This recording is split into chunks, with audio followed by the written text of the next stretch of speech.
too, using our time efficiently, so that was always a good thing.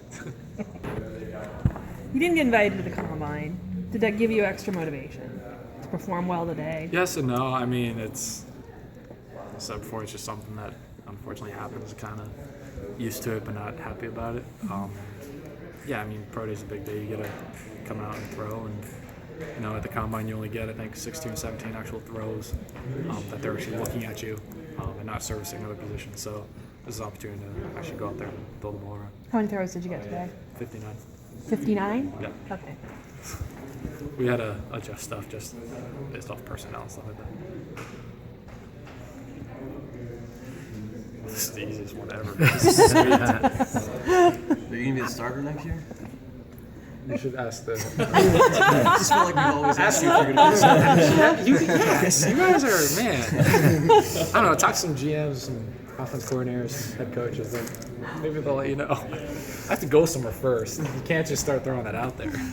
As you look back on this last year, what difference did it make in your quarterbacking, working with this staff and going through what you did? Yeah, I think the biggest thing is I've learned a lot, and I learned a lot in my previous 4 years. But you have different coaches that teach a little different ways, and I feel like I have a better grasp of football, understanding defenses, understanding offenses. And they just helped me to kind of come into my own and just go out there and play, and not worry about anything else really. Have you had interviews with teams? Have they talked to you at all? Yeah, I have a few, and What more kind of- pickup and all that stuff. What kind of questions do they ask you? I mean, There's like 2 interview processes. I don't know, but I don't know if they share it. But the first one's like, be like a normal person. Where do you come from? Stuff like that. Just kind of getting to know you a little bit. Then after that, you can start getting more into football stuff. And I'm sure quarterback's different, just because I want to see what you know, what you don't. And I'm very fortunate to come from pro systems that a lot of the terminology might be different, but it's still the same general concepts. is there any concern about your commitment to football with medical school and all that? Do they ask you about that kind of stuff? They just asked me, basically, it's like, what are you going to do after football whenever you're done? So I rephrase it like, after I'm football, after the good Lord says I can't play anymore, then I'll go to med school. But you can't throw a football around and really be competitive when you're 40 and haven't played for 20 years. So we're going to play football as long as we can, and then school's always going to be here, and then I'll apply and move on from there. They asked you if you're normal. Is that what you said? Well, that's how I interpret the basic first interviews. They just have scouts asking you a bunch of questions like, what's your home life like? Do you drink? Do you do this? Do you do that? It's like, never been suspended, never had an issue off the field. I'm clean, I guess. Like, I don't know. Not even a speeding ticket? They ask you I about got that? pulled over once, but everyone here has got pulled over, let's be honest. Past aspersions like that. No? You guys cried at the wheel, don't lie. You did, I know you Nick did. does. Cry when they pull you I swear. Wasn't me. What about the second interview process? They want to, it depends, because you have guys you haven't met before, so they just want to get to know you real quick, and then start talking ball. Start talking, coverages, fronts, alignment, offense, stuff like that, and kind of get more into football rather than to kind of the boring stuff. But obviously they want to know if you mesh with their guys, because that's main going here. I mesh really well with our teammates, so that's very important. And if you don't have guys that get along and willing to work for the same goal, it's not going to be a successful team. What sort of advice have you gotten from Harbaugh and Jed Fish about going through this process? Yeah, with those meetings, it's just, hey, you know your stuff. We teach the same things. So it's just like, hey, if something comes up and you want clarification, ask for clarification. Ask those questions, just like we normally would in a meeting.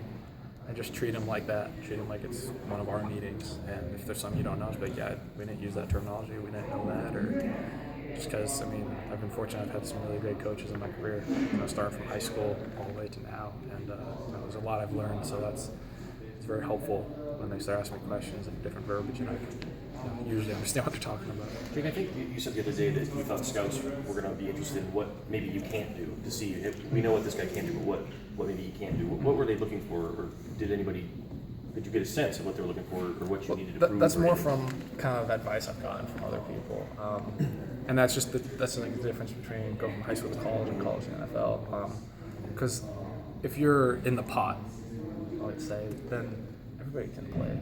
Everyone has something good or something that they're really talented at doing. And everyone has a certain amount of intelligence with playing football. But it's like, okay, so we know we can do X, Y, Z, but Z's not as good. So you want to know why. And that's what I think they're trying to realize is what can he not do for us if we ask him to do something for us. You're sort of known as having ice in the veins, using the old cliche. Were you at all nervous coming in for today? Just worry about oversleeping.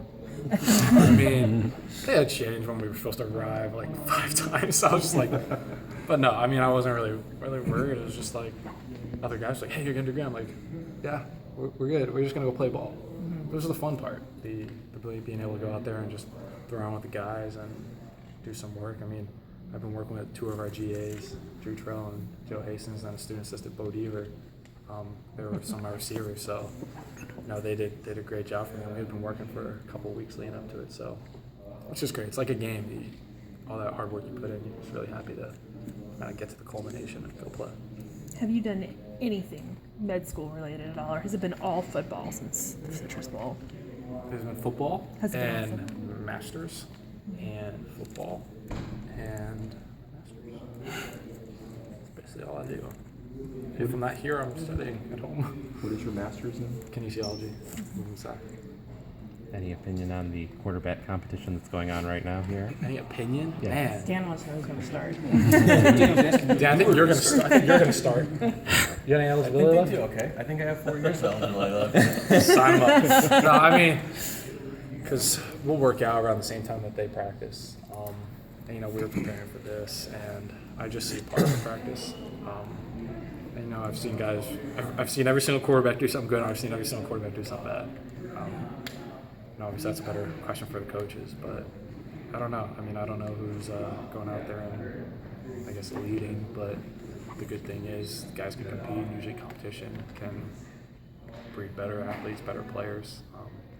And everyone's going to want an answer after 15, but after 15 practices, but you don't need one yet. And that's a good thing. But at the same time, as a quarterback, sometimes you want to know because you can approach it differently and not look over your shoulder. But yeah, I mean, whoever is playing the best, that's who's going to start, that's who's going to play. And that's kind of, if you guys ever figured that out about Harlow, he does not care. If you take care of your stuff off the field and you can play on the field, you're going to play. And if you're the best guy, you're going to play. It's as simple as that. So with the success you've had this last year, you don't get to name your own successor? No, that's not my job. I don't want that job. If I wanted that job, I'd be freaking GAing. I'd be going into coaching. No, I mean, I could sit back and say who I think, but I haven't watched all the film. I haven't seen how they react after something bad happens. What are you doing? You can't take me anywhere, right? Yes. But yeah, I mean, I think a big thing is how someone reacts after a good play and after a bad play. As a neutral play, it's like, all right, usually there's no emotion, but how does he react after he throws a pick? How does he react after they throw a touchdown?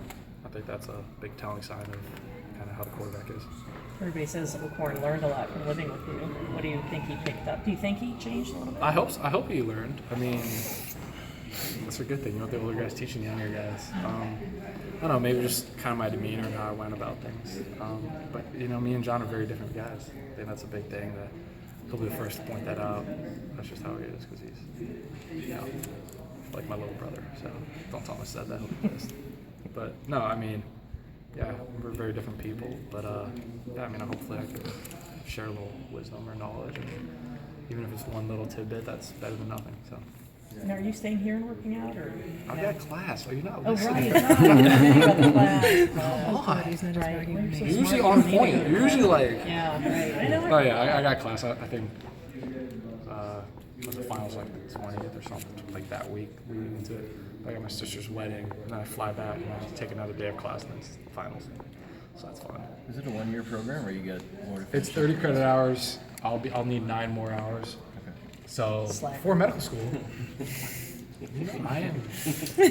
Dish it out, but you can't take it. I can dish it out, but I'll she'll get nothing from now on. No, I'll have 9 hours left to finish, and I'll come back after football, or maybe in the off season if it works out, I can get like 3 hours done. I haven't thought that far ahead, honestly. I just know I'll finish the master's before I do medical school. Did you do 21 hours just this year? Or did you have some? It's a graduate program, we can't bring anything in, bro. I didn't have to take a class. Just We're just sports writers. We don't get graduate master's degrees. No, I mean, if it was undergrad or if I'd started a grad program, I could have, Yeah. but it'd have to be the same program or like similar classes, and that would be a pain to. Yeah, no. So I'll have what? Yeah, whatever. I'm taking 15 now, and I took 9 in the fall, so not enough. So you're not working with a throwing coach or anything? Quarterback coach? No, I mean, I've had one that I've worked with since high school. Okay. It's just hard for him to get up here. Yeah.